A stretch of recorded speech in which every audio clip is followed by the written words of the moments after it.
कपाळावरील केस कमी झाले असतील किंवा विरळ झाले असतील अशा वेळेस कोणत्या हेअरस्टाईल कराव्या जेणेकरून आपलं हे उघडं झालेलं कपाळ आहे ते झाकलं जाईल। तुम्ही जर मोठ्या कपाळांसाठी किंवा समोर पातळ झालेल्या कपाळांसाठी अशा हेअरस्टाईल करत असाल तर ते करू नका।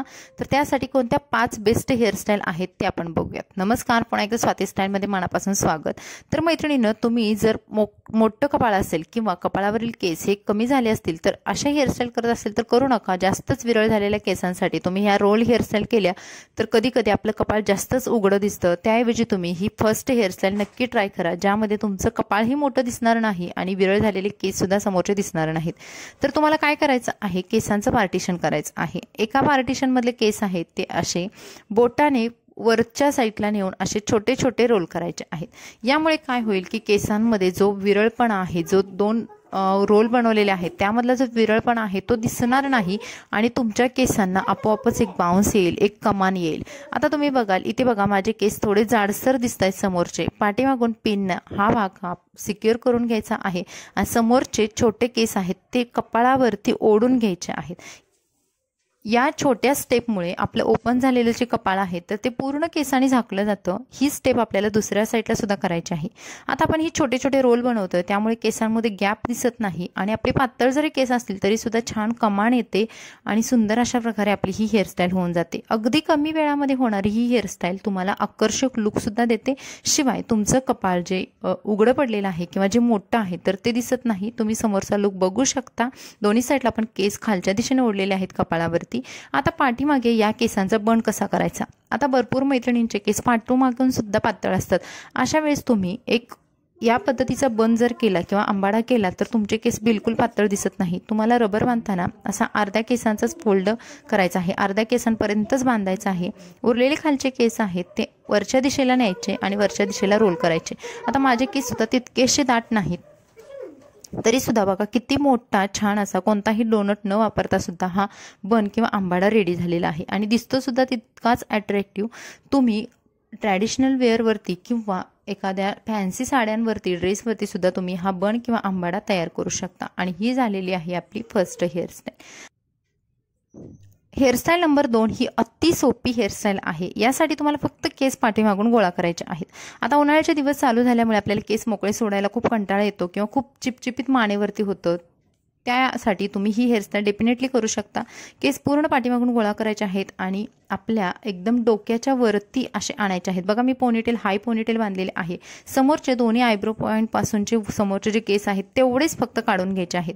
आता तुमच्या इथे बट असतील, फ्लेक्स असतील किंवा नसतील तरी काही हरकत नाही, तुम्ही समोरचे केस असे काढून घ्या। त्यानंतर पोनी आहे ते आपली उलटी करायची आहे, म्हणजे उलट दिशेला न्यायचे आहे आणि त्यानंतर जे उरलेले केस आहेत ते पुन्हा त्या क्लचरवरून मागे घ्यायचे आहेत।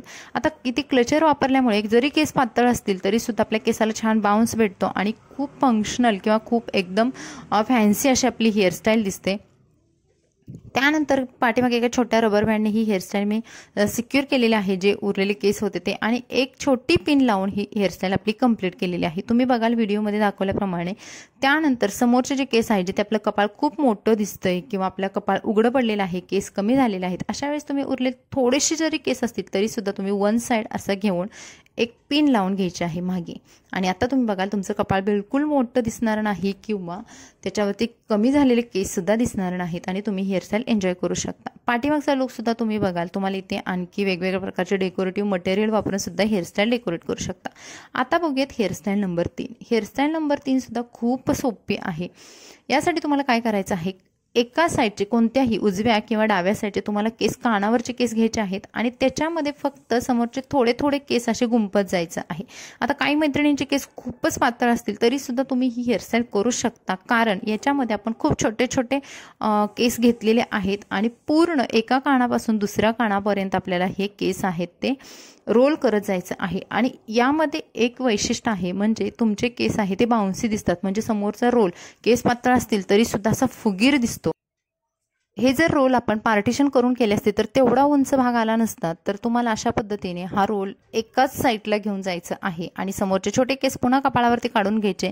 कमान उंच झाल्यामुळे कपाळाचा भाग छोटा दिसायला मदत होते, शिवाय आकर्षक सुद्धा दिसतो। त्यानंतर उरलेले केस आहेत जे ते आपण शेवटी पिन लावली होती तर त्याच साईडला घेऊन जायचं आहे आणि एक 3 पेड्यांची वेणी बनवून घ्यायची आहे। 3 पेड्यांची वेणी अशा पद्धतीने बनवून पुन्हा छोट्या रबर बँडने सिक्युअर करायची। आता ही बनवलेली वेणी आहे ती कानाच्या पाठीमागच्या साईडला अशी रोल करायची आहे, कारण आपण इथं वन साइड बन करतोय। खूप सुंदर दिसतो। पार्टीसाठी लग्नासाठी सुद्धा तुम्ही प्रत्येक वेळेस अंबाडाच किंवा पाठीमागे मानेवर पडणारा बन करण्यापेक्षा ही हेअरस्टाईल सुद्धा कधीतरी ट्राय करा।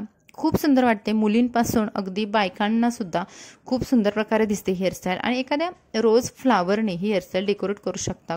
समोरचा लुक सुद्धा तुम्ही बघाल आणि पाठीमागचा सुद्धा। त्यानंतर बघूया हेअरस्टाईल नंबर 4। ही तर खूप फेवरेट आणि खूप कमी वेळामध्ये होणारी, ज्या मैत्रिणींना कपाळ पूर्णतः लपवायचं आहे, म्हणजे खूपच समोरून टक्कल पडलेलं आहे आणि ते लपवायचं आहे, त्यांच्यासाठी ही बेस्ट हेअरस्टाईल आहे।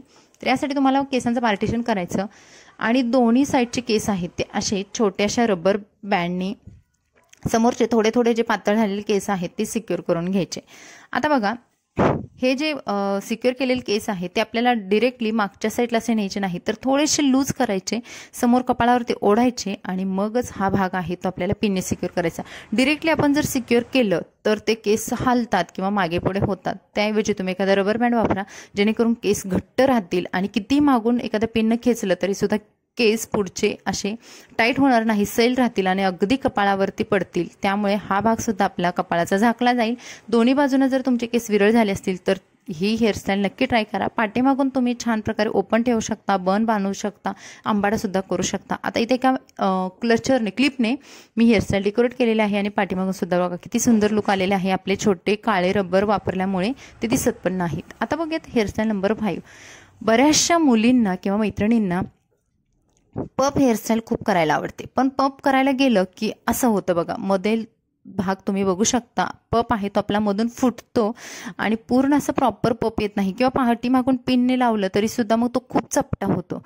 तर पातळ केसांचा पप कसा करायचा, तुम्हाला बघा अशा पद्धतीने केस समोरचे आहे जेवढे तुम्हाला हवे आहे, जसा पप जेवढ्या केसांचं करायचं आहे तर ते केस घ्यायचे आणि पाठीमाग बॅक कोम्बिंग करून घ्यायचं आहे, म्हणजे केस आहेत जे आपण उचललेले आहेत त्याच्या मागून असे उलट्या दिशेने विंचरायचे केस। यामुळे केसांना एक व्हॅल्यूम होतं, तिथे थोडीशी गुंता झाल्यासारखं होतं, पण काही हरकत नाही, आपल्याला पप तरी पाहिजे आहे।